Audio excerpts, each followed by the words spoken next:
It was the cold that told her first. She had been standing very still while the maid finished the last of the buttons, 23 of them, pearl and close set down her spine, and she had been concentrating on the window, because the reflection in the glass was the reflection of a woman about to be married, and she was not yet accustomed to that particular face. The morning was gray and still below. In the courtyard, the gravel had been raked. The roses had not yet opened. Everything at Threlwick Hall was composed and exact, and she was trying to be composed too, trying to hold herself inside the same stillness as the house. Then she felt it, at the hem. Something small and hard, sewn into the folded interior silk, caught between two layers of fine white fabric, as if it had rested there a long time and had learned to be quiet about it. Her fingers found the shape before her mind, named it. Wand. Smooth along the outside, slightly roughed at the inner edge. She went very still. "Will you excuse me a moment?" she said to the maid. Her voice was steady. She had always had a steady voice. It was the one thing she trusted. When the door closed, she knelt on the floor in her wedding dress and worked the shape through the silk until it emerged into her palm, small and plain, rose gold, with a small chip on the inner band as if it had once been caught against something harder than itself. It was a wedding ring. It was not her ring. Edmund's gift to her had been placed with the solicitor and was waiting downstairs in the pocket of the vicar. This ring had been living inside the hem of this gown for a very long time, forgotten or lost. Or perhaps she thought, slowly, not forgotten at all. The ceremony was in 15 minutes. She closed her fingers around it and stood up. The room did not tilt. The morning continued to be gray. She was 23 years old and about to be married, and she was holding a dead woman's ring in the hand that would shortly receive a different one. And she understood, with the particular clarity that arrives when the body has not yet caught up to the mind, that the next 15 minutes would not resemble the ones she had planned. Cecily Alderton had come to Threlwick Hall in the last week of October, in the capacity of companion to the Dowager Countess, a position arranged through a letter of introduction from her mother's cousin, and accepted with gratitude, because gratitude was one of the few currencies available to the daughter of a country clergyman who had died leaving £300 and a reputation for kindness and nothing else. She had been at the hall exactly 11 days when Lady Dorothea had come to her sitting room and made her the offer, and she had listened to the offer with her hands in her lap and her face arranged in the expression she kept for moments that required composure above all else. And she had said that she would think on it. And Lady Dorothea had looked faintly surprised, as if thinking had not been among the expected responses. The offer was simple in its structure. Edmund Ravenscroft, Earl of Threlwick, had a daughter, Clara, 4 years old, born to his first wife, Lady Margaret Forsyth, who had died. He had been a widower for 3 years, and the child required a settled household and a female presence of good character, and the arrangement of a second marriage was the practical resolution to a practical difficulty. Cecily was of good family, of appropriate age, of demonstrable character, and was moreover already present in the house, which Lady Dorothea observed as if proximity were itself a qualification. She would be provided for. Clara would be provided for. It was, the Dowager observed, a sensible arrangement. Cecily had thought of the £300 and the thin walls of her cousin's house and Clara's face, which she had seen once at the end of the corridor, and she had accepted. She had not seen Edmund Ravenscroft at all until the morning of the second day after she accepted, when she met him at the foot of the stairs, and he had stopped and looked at her and said, "Good morning, Miss Alderton," with the precise emphasis of a man repeating information he had recently been given, which meant he had been told her name, but not told it by anyone who expected it to matter to him.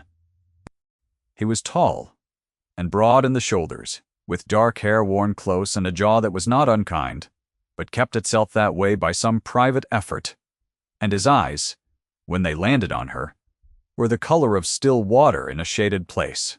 She felt them in her sternum. She had not expected to feel anything, and the feeling alarmed her, which was perhaps why she looked away first. Lady Dorothea had offered the gown on the Thursday before the ceremony. It was in the house already, she said, in the trunks brought from London, before the late Lady Threlwick's belongings had been arranged, and it had never been worn. Her dressmaker had assessed it, and found it in perfect condition. It was a waste to commission something new when the house possessed a thing of this quality, and Cecily was of similar height to Lady Margaret, and it would require only minor adjustment at the waist. Cecily had not known what to say to this, so she had said thank you, and the gown had been brought, and the maid had altered it, and she had worn it, and there had been a ring in the hem all along. She was standing in the corridor outside the dressing-room when Edmund came to escort her. He had his hands at his sides, gloved, and he looked at her without the polite, careful blankness she had come to expect. When he looked at her, and for a moment he looked only, and she felt the weight of it in her throat. "You look well," he said. The words were level. She had learned that his level voice was doing more work than it appeared to do. She wanted to show him the ring. She did not show him the ring. The vicar was waiting. The church at Threlwick was small and cold and smelled of old stone and candle wax, and the light came through its narrow windows in thin November bars and lay across the floor like something cautious. Mrs. Minna Hartley was in the second pew on the left. She was the hall's housekeeper, and she had the face of a woman who had witnessed a great many things and had filed them carefully and would not be moved.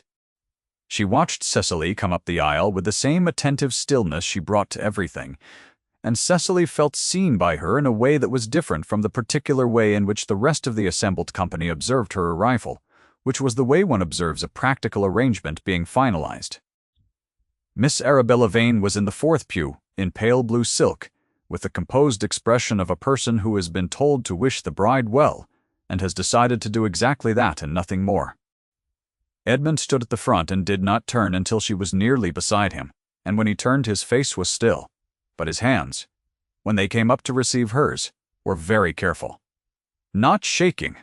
Careful. The ceremony proceeded. The vicar said the words. Edmund said the words. Cecily said the words. His ring went on her finger, and the ring in her pocket sat against her hip through the whole of it, and she listened to herself say, "I will," and felt that she meant it, and did not know what to do with meaning it in a room full of people who had been told this was a sensible arrangement. If you are sitting with the quiet weight of a ceremony already, if you find yourself in a room where words are said and something real is happening beneath them, then you know something of what Cecily carried down the aisle of that cold church. Stay a moment. The weight does not stay heavy, and the next part matters. The wedding breakfast was held in the long dining room, and the long dining room at Threlwick Hall had been dressed with winter greenery and the good china and the 2 silver epernets that Lady Dorothea brought out for occasions that required them, which were occasions that required the household to look as if it were certain of itself. There were candles even in the daylight because the November sky had stayed gray, and the room needed augmenting, and the light fell warm on the faces of the assembled guests, and made everyone look for the duration of the breakfast as though they were of better feeling than they had been an hour before. Cecily sat at Edmund's right and ate very little, and listened to the conversation. Move around her in the way that conversation, at such a table, moves when half the guests know each other and the other half know the occasion, if not the people. Lady Dorothea presided at the foot of the table with the settled authority of a woman who has arranged things exactly as she wished, and sees no reason to pretend otherwise. She wore pearls that had been in the family since before Napoleon, and a dress of deep gray silk which suited her coloring, and which she knew it. She introduced Cecily to a neighboring baronet's wife, as a most sensible young woman who had brought a great deal of practical good sense to the arrangement, which was after all precisely what the household needed, and the baronet's wife smiled and agreed, and said what a comfort it must be to have such a level-headed young person. And Lady Dorothea said, "Indeed," and Cecily felt the word sensible settle into her chest like a stone, into still water, quiet and without ceremony, sinking. Edmund passed her the salt. His hand came close to hers, and did not withdraw, immediately, as it might have done. She did not look at him. Miss Vane was seated across the table and 2 places down, between the baronet's wife's son and a cousin of Edmund's whom Cecily had been introduced to and immediately forgotten, and she was conversing with both of them with the easy grace of a woman who has been trained to converse easily, which was a skill Cecily had always admired and never particularly possessed. Miss Vane wore pale green at the breakfast, having changed from the blue of the ceremony, and she was very beautiful in the particular way that made the room arrange itself around her without her appearing to require it. She glanced at Cecily once directly and without malice, and Cecily looked back, and Miss Vane said nothing at all and returned to her conversation. And there was in that brief exchange a comprehension between 2 women that required no further comment from either of them. Later, when the guests had drifted into the drawing-room, and the fire had been built up and the tea things had been brought, Edmund appeared at her side with the cup already prepared, the way she preferred it, which she had not known he had noticed, and said, in the voice that was doing more than it appeared to do, "You need not speak to everyone who requires speaking to. I am available to deflect." She looked at him. He looked at her. She took the cup. "Miss Vane is being very gracious," Cecily said. "She is always gracious," he said. "It is her discipline." He said it without cruelty, which was the most precise thing she had heard him say about anyone. And she filed it. She touched the place at her hip where the ring lay in her pocket. Lady Dorothea came past them with Miss Vane at her side, and she said to a woman just beyond them, in a voice that carried precisely as far as it intended, that a sensible arrangement was the making of a stable household, and that one need not have romance to have a foundation. Cecily watched a muscle in Edmund's jaw do something small and contained, and then he turned back to her and said, in a lower register, that the fire in the yellow sitting room was warmer, and that no one would remark on it if she wished to step away for 20 minutes. She went. She stood in the yellow sitting room for 20 minutes, and held the ring in her palm, and looked at the fire. She did not sleep that first night. She lay in the room that was now her room, and listened to the house settle around her, and thought about the ring and the gown and the word sensible, spoken in 3 different keys in the same day. She thought about the weight of Edmund's hands at hers in the church, how careful they had been. She thought about whether careful was the same as willing. It was past 2 o'clock when she heard the sound. Footsteps, slow and unhurried in the passage that led to the nursery. Wah. She rose and put on her wrap, and went to look. Because she was a woman who went to look at things she could not account for, and she had learned that this quality was either courage or foolishness, and had not yet determined which. The nursery door was ajar, and the light from within was the light of a single candle. She stood at the edge of the frame, in the shadow, and looked in without making a sound. Edmund was seated on the low chair beside Clara's bed. He had his coat off and his cravat was loose, and he was reading from a small book, very quietly, so that the words were mostly breath rather than sound. Clara was not asleep. She was lying on her side, with her eyes open and one hand curled under her cheek, watching her father read. And she had the settled look of a child who is not waiting for the story to end, but is content to let it continue indefinitely, which is the particular kind of contentment that is not passive, but deep. He stopped reading and set the book down, and Clara said, in the particular small voice of a child who is mostly asleep, "Again," and he picked the book back up.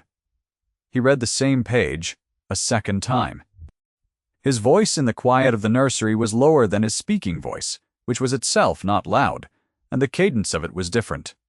The careful restraint he carried in the public rooms of the house relaxed slightly into something that was not unguarded, but was closer to it, as if here, in this room, with this child. He had decided the effort of the mask was not necessary, and the face that remained without it was not so very different, but was warmer, and the warmth was not performed. Clara's breathing shifted. Edmund kept reading for another minute after, to be certain, and then he set the book softly on the small table and sat for a moment in the quiet, with his hands on his knees, looking at his daughter, with the expression of a man who has survived something, and has not yet ceased to be surprised by it. Cecily stood in the passage for a long time. She did not go in. She was not meant to be there, and she understood that, and she also understood that what she had seen was not a man who could not feel, but a man who had learned to feel in small rooms with the door nearly closed, who brought warmth to where it was required and held it carefully, and who had perhaps not considered that there was a person in this house who would be glad of a little of it if she were asked. When she returned to her room, she sat at the edge of the bed and pressed her hands flat on her knees, and understood that she had made a mistake, not the marriage. The marriage was not the mistake. The mistake was the assumption, so quietly absorbed from Lady Dorothea's framing, that she was not supposed to feel anything more than gratitude for a sensible arrangement, and she had been trying very obediently not to feel anything more. And she had been failing in this from approximately the moment he had looked at her at the foot of the stairs, and she had felt it in her sternum. And from the moment he had passed her, the cup with the tea prepared exactly as she liked it before she had asked, and from the moment in the church when his hands had come up to receive hers with such deliberate care, as if she were something that might be dropped, and he had determined in advance not to drop her. She had been trying very hard not to notice any of this. She had been failing from the first day. This was, she thought, going to be considerably more difficult than she had anticipated. It was Mrs. Hartley who told her about the ring. 3 days into the marriage, Cecily went looking for her. She found her in the still room, counting jars against a ledger with the methodical attention she brought to every task, and Cecily set the ring on the shelf beside the ledger and said, without preamble, "I found this in the hem of my gown." Mrs. Hartley looked at the ring for a long moment, then she sat down on the wooden stool in the corner and folded her hands. "That is Lady Margaret's," she said. "Yes," Cecily said. Mrs.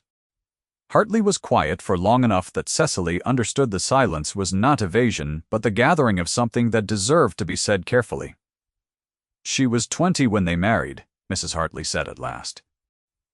"His lordship was 29. It was arranged between the families the previous winter, as these things are arranged. They were both good people, Miss Alderton. I will not have you thinking otherwise about either of them." Lady Margaret was a woman of considerable intelligence, and quietly funny, when she trusted the company, which was not often, because she did not trust easily. His lordship was, and is, a man who would have liked to be the kind of husband a woman of that quality deserved. They were strangers at the altar, and they remained not quite strangers by the end, but not what a marriage ought to be, between two people who have been left alone in a house together, with nothing but courtesy to fill the distance. Cecily thought of the distance and the courtesy and how it would have felt to be inside that particular arrangement, and her throat was careful. They were courteous, Mrs. Hartley said. They were dutiful.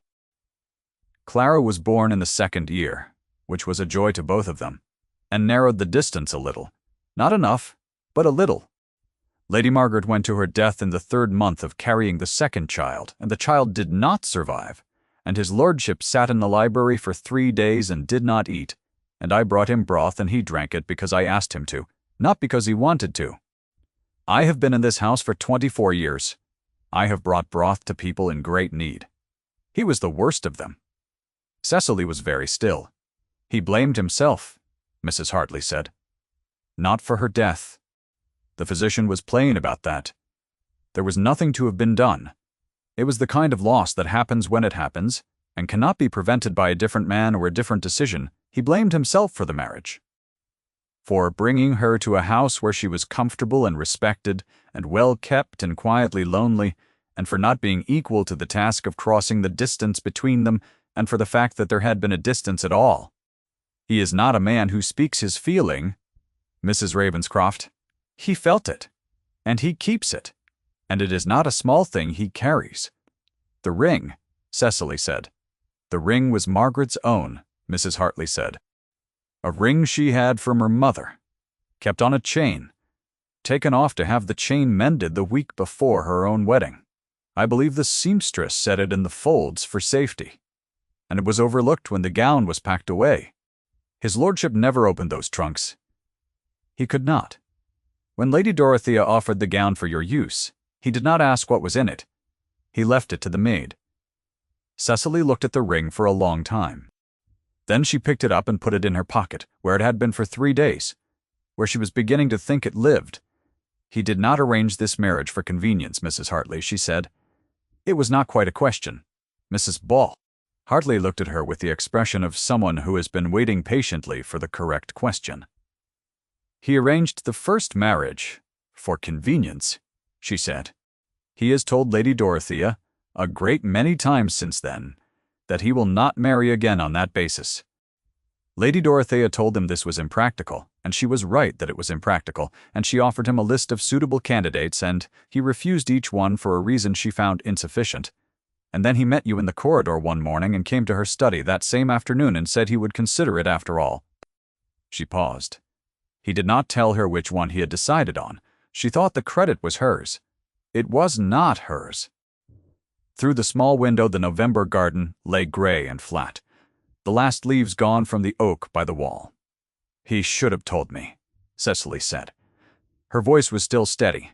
It cost her more to keep it so than usual. He should have, Mrs. Hartley agreed. He has not practiced at it. It was Lady Dorothea who brought it to its crisis, as Lady Dorothea inevitably did. With the complete certainty of a woman who has never considered that her management of a situation might itself be a wound. Cecily had come looking for Edmund in the library on the 5th evening, carrying the ring, and a question she had finally determined to ask him directly.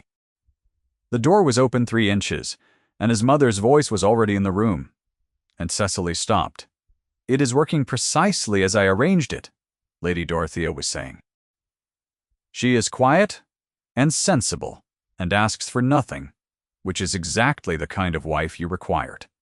You needed someone who would not demand what you could not give, and a sensible arrangement serves the house and Clara without requiring you to pretend to a feeling you do not possess.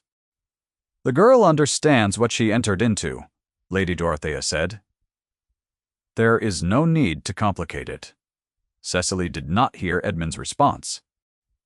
She stepped back from the door before he gave one, and she stood in the corridor with her hand against the wall, and let the cold of the stone come through her palm, and she thought about sensible debris. She had heard it at the altar in the way Lady Dorothea had said it, at the wedding breakfast, in the way the baronet's wife had received it, in the library tonight in the way it had been used to close a question rather than open one. She had not said the word herself.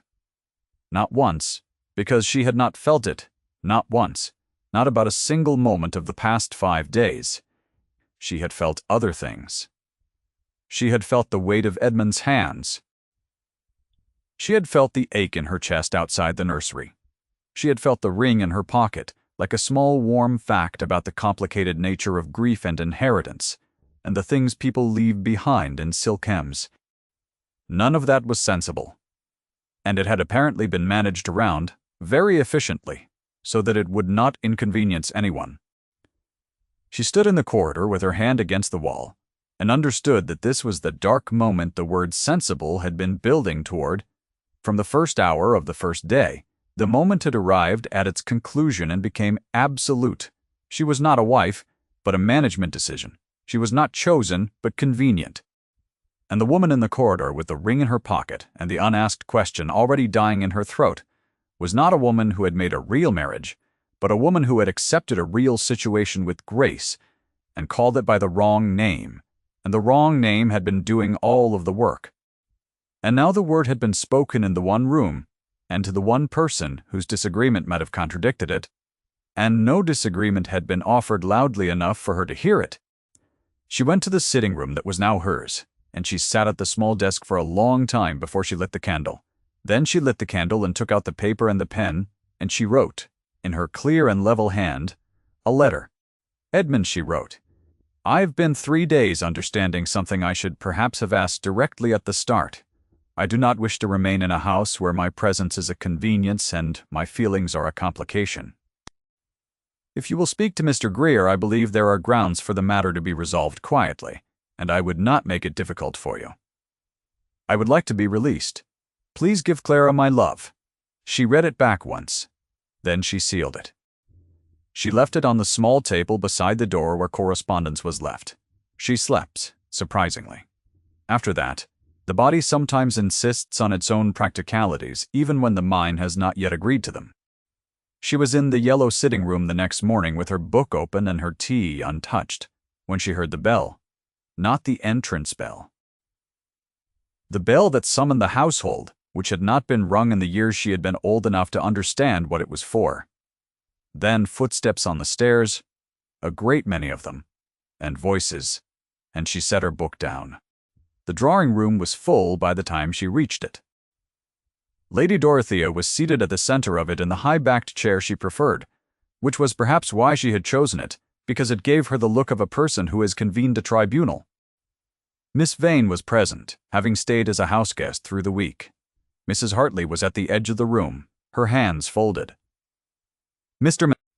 Greer, the solicitor, had arrived the previous evening for matters relating to the marriage settlement, and had apparently been prevented from departing. He stood near the fireplace with the careful expression of a man who has learned that remaining in one place is safer than moving. Edmund was standing in the middle of the room. He was holding her letter. He looked at Cecily when she came in. He looked at her in the way he had looked at her at the bottom of the stairs on the second morning, the way that was not careful and blankly polite, but was the other thing, the thing that sat in her sternum. Lady Dorothea said in the tone she used when a situation required correction, "Edmund, I must ask that you reconsider whatever has prompted this." "No," Edmund said. He did not say it loudly. He did not need to. He crossed the room. Not 3 strides, considerably fewer. He stopped in front of Cecily with her letter in his hand, and the whole room was very quiet, in the way a room becomes quiet when it understands that something real is occurring, and the fire crackled once and went still. "I did not choose sensibly, Cecily," he said. "I chose you." She heard Lady Dorothea draw a breath. She heard nothing else. She was looking at him and he was looking at her, and the room had gone the particular hushed quality of a church, after a vow, the quality in which something real has just been said, and the air has registered it before the people have, and she felt the ring in her pocket, pressing against her hip through the fabric of her morning dress. And she did not look away. He held the letter in both hands, and he was looking at her with the expression she had seen in the nursery, the expression without the careful restraint, the face that remained when the distance was not required. "The letter," he said, and he folded it once and put it in his breast pocket, which was not a gesture she had expected and which undid something in her chest that she had been holding together with considerable effort for 5 days. "Was not going to Mr. Pauna. Greer, I addressed it to you," she said. "You did." His voice was very level, "which is why I have it." And he does not, Mr. Greer, by the fire, looked at his hands. He had the practiced expression of a man who has witnessed a great many things in drawing-rooms, and has learned to make himself unobtrusive at the moments that did not require him. "Lady Dorothea," said Edmund, "the household requires consideration before you speak." "Yes," Edmund said without turning. "The household requires me to have made a genuine choice and to have the sense to name it, when my wife has been led to believe otherwise." He looked at his mother. Then, with the careful, measuring regard of a man who is not angry, but has finished being managed and understands the difference, "You have been a great help to this household, Mother. The credit for a sensible arrangement is entirely yours. The marriage is mine." He said it without cruelty. He said it in the way he said most things that mattered, in the level voice that was doing more than it appeared to do, and the room understood this, and the people in it understood it too, which was perhaps why it landed so quietly and so absolutely. Lady Dorothea's fan stilled. Her expression did not collapse.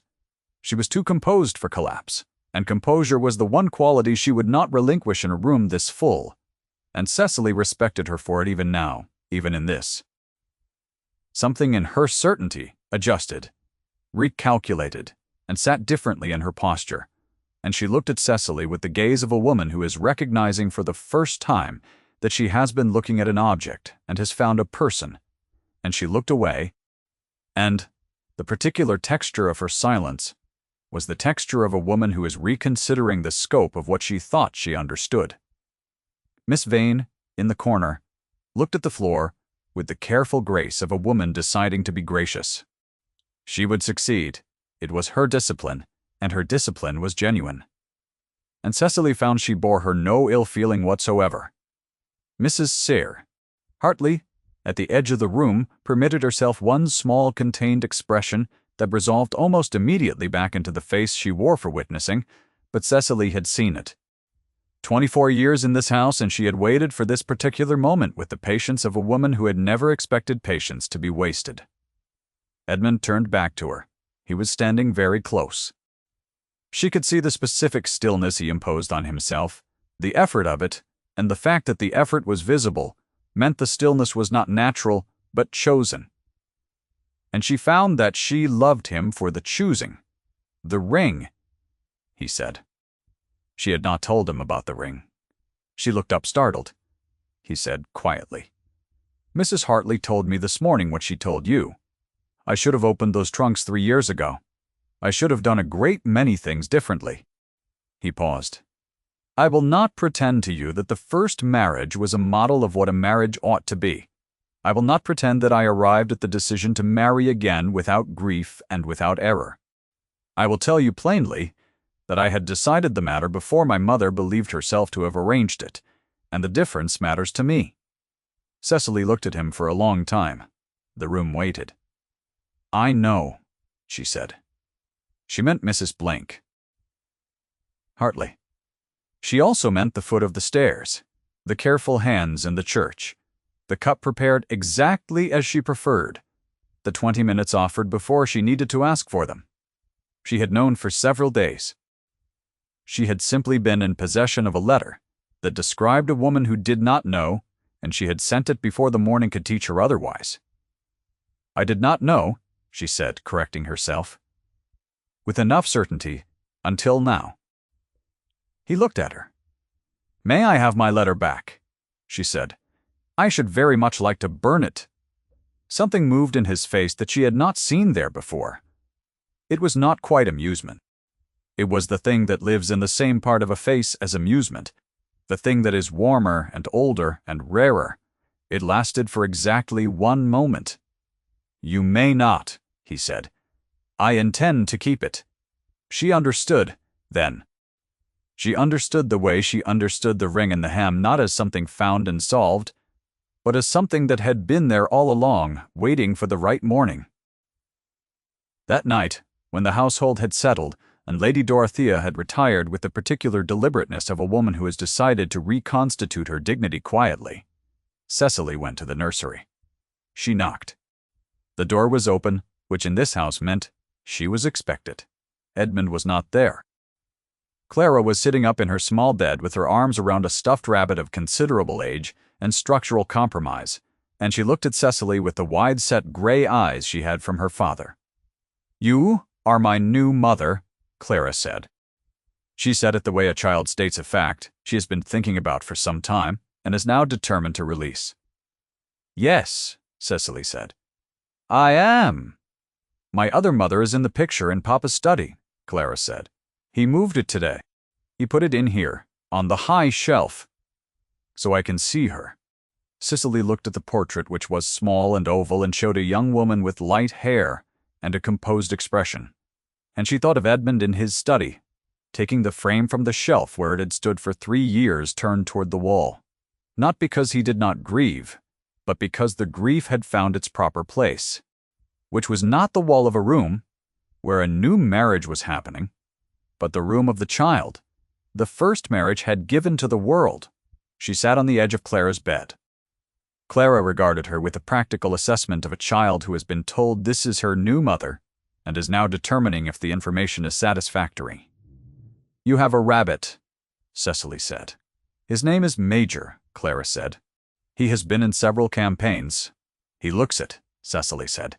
"He looks like a soldier of great experience." Clara appeared to find this answer sufficient. She settled back against her pillow, and Cecily reached out and smoothed the counterpane with the same careful attention she had brought to everything in this house, this careful, impossible house that had asked for practicality and somehow kept offering her something else.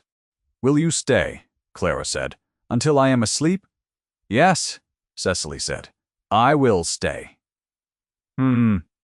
She sat in the small chair by the bed and listened to the house settle into the cold November dark, the fire burning down in the grate, the wind finding the gaps in the old window frames and letting itself be known. After a time, she reached into the pocket of her wrapper and found the ring, which had been there so long it was warm from her. She held it in her palm until Clara's breathing changed. Then she set it on the small shelf below the portrait, where Margaret's quiet face could see it, and where Clara would find it when she was old enough for it to mean something. It was not Cecily's ring to keep. It was hers to place. She went back through the passage to the room that was now her room, and Edmund was in the armchair by the window with a book he was not reading, and the candle was still burning. And when she came in, he looked up at her in the way that she understood now was not careful, and contained but was something else entirely, something that had no convenient name in polite society, which was perhaps why he kept it in the eyes and said nothing at all. She sat down in the other chair. The fire was low, the November dark pressed at the glass. After a long time he said, "She is asleep." "Yes," Cecily said. "She asked me to stay until she was. I did." He said nothing. He set the book down, and they sat together in the quiet room at Threlwick Hall and listened to the silence, which was the first silence Cecily had ever inhabited that did not feel like waiting. The ring stayed on the small shelf below the portrait for many years, through Clara's childhood and beyond it, and Clara asked about it when she was old enough to ask, was told the truth in the plainest possible terms. It was her mother's. It had been lost in a piece of fabric and found by a careful woman, and had been put where it ought to be by the same. This was, Clara decided, when she was old enough to decide, a perfectly satisfactory story. It was not sensible. It was better than sensible. It was exactly right. If Cecily's story stayed with you, if you have ever waited in a room for something you were not sure you were allowed to want, leave a word in the comments. And thank you for staying until the end.